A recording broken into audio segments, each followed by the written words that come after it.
Hello friends, welcome to my YouTube channel Nisha Study Point. Guys, आज हम इस video में करने वाले हैं अलेक्जेंडर पोप द्वारा लिखी गई एक poem know then thyself. Poem को लाइन बाय लाइन शुरू करने से पहले हम अलेक्जेंडर पोप के बारे में कुछ जान लेते हैं।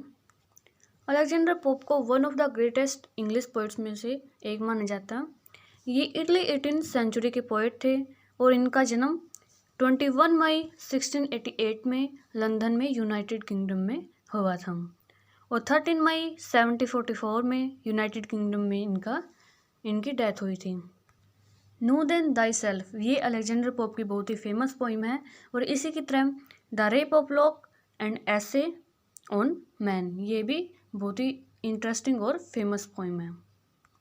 ये दोनों भी अलेक्जेंडर पोप की ही पोइम्स हैं। और ये जो पोइम है guys know then thyself, ये एसे ऑन मैन इस पोइम का ही एक पार्ट है और इस पोइम में पोइट स्टडी ऑफ मैन के बारे में बात करता है। पोइट कहते हैं कि जो ह्यूमन लाइफ है, ह्यूमन माइंड है, वो गॉड के बारे में खोजबीन करते रहते हैं कि जो गॉड है वो रियल में है भी या नहीं है। तो उस खोजबीन को जो पोइट है वो बेकार कहता है और कहता है कि जो गॉड की मिस्ट्री है वो ह्यूमन माइंड से बाहर की बातें हैं। तो इस पोइम में पोइट यही सब डिस्कस करता है। अब हम इस वीडियो को शुरू करते हैं और पोइम की लाइन बाय लाइन एक्सप्लेनेशन को शुरू करते हैं।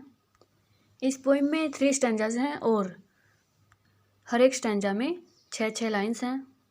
1 बाय 1 हम तीनों स्टैंजाज को करेंगे। Stanza number 1, know then thyself presume not God to scan. Presume होता है अनुमान लगाना या फिर यत्न करना। तो पोइट कहते हैं कि ह्यूमन को गॉड के बारे में छोटी छोटी बातें जानने के लिए कोशिश नहीं करनी चाहिए, उसमें बारीकियां नहीं निकालनी चाहिए। Because the proper study of Mankind is man. Because जो ह्यूमंस के लिए बेस्ट स्टडी सब्जेक्ट है वो खुद में ह्यूमन ही है। इसलिए पोइट कहते हैं कि ह्यूमन को खुद को ही पहले अच्छे से जान लेना चाहिए। Know then thyself placed on this isthmus of a middle state.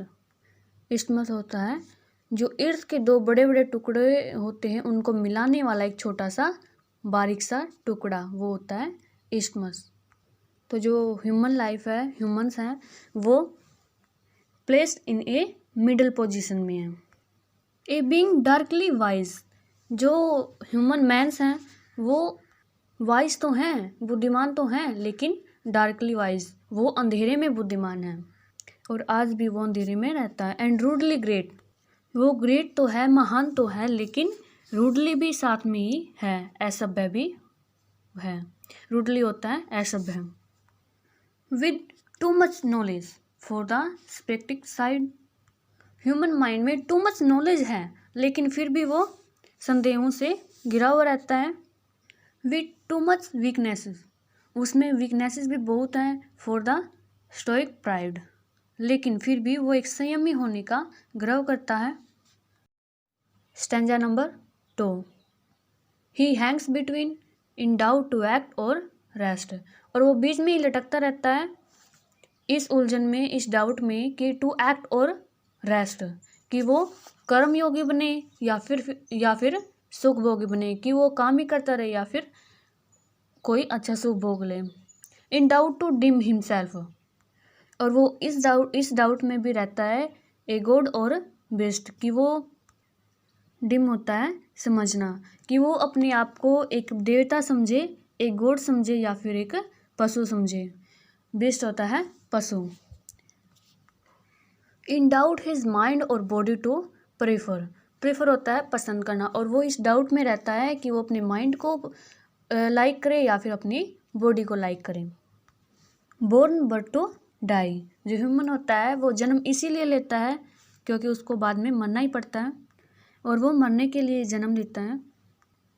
Reasoning but two error, और वो तर्क से काम करता है किंतु गलतियाँ करने के लिए। अलाइक इन इग्नोरेंस, अलाइक होता है समान और इग्नोरेंस होता है अज्ञानता, और उसका जो लॉजिक होता है वो हमेशा ही अज्ञानतापूर्ण होता है। इग्नोरेंस होता है, his reason such, whether he thinks too little और टू मच। अब जो मैन है वो ज़्यादा सोचे या फिर कम सोचे, लेकिन फिर भी दोनों में ही जो उसका लॉजिक होता है वो इम्परफेक्ट होता है, दोनों में उसी की गलती होती है।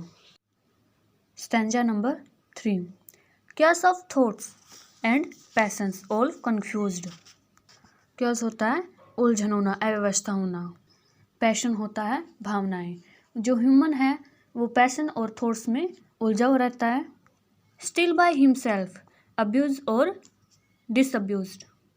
अब्यूज होता है धोखा देना, और वो हमेशा अपने आप को अच्छे कामों में भी लगाता है और बुरे कामों में भी लगाता है, और वह अपने मन में अच्छे और बुरे दोनों तरह के थॉट्स को रखता है। Created half to rise and half to fall, और वो ऐसा होता है कि हाफ टू राइज वो ऊपर भी उठता है एंड हाफ टू फॉल, और अपने आप को नीचे भी गिराता है। और इस तरह से इक्वल कंडीशन रहता है कि जितना वो ऊपर उठता उतना ही वो नीचे भी गिरता है। Great lord of all things yet a prey to all. Great lord of all things, वो सभी चीज़ों का स्वामी होता है, लॉर्ड होता है। Yet a prey to all, prey होता है शिकार होना, लेकिन फिर भी वो उन चीज़ों का शिकार हो जाता है। सोल जज ऑफ ट्रूथ, सोल होता है एकमात्र, एक अकेला, और इस अर्थ पर ह्यूमन ही एक अकेला ऐसा है जो कि ट्रूथ बोलता है, सच्चाई बोलता है। इन एंडलेस एरर हरल्ड, हरल्ड होता है गृहस्थ होना, लेकिन फिर भी लाखों गलतियां करता है। और the glory jest and riddle of the world, तो रियली जो मैन है वो जेस्ट है, मजाक है। जेस्ट होता है मजाक, रिडल होता है पहेली और रहस्य, और ग्लोरी होता है प्रतिमा।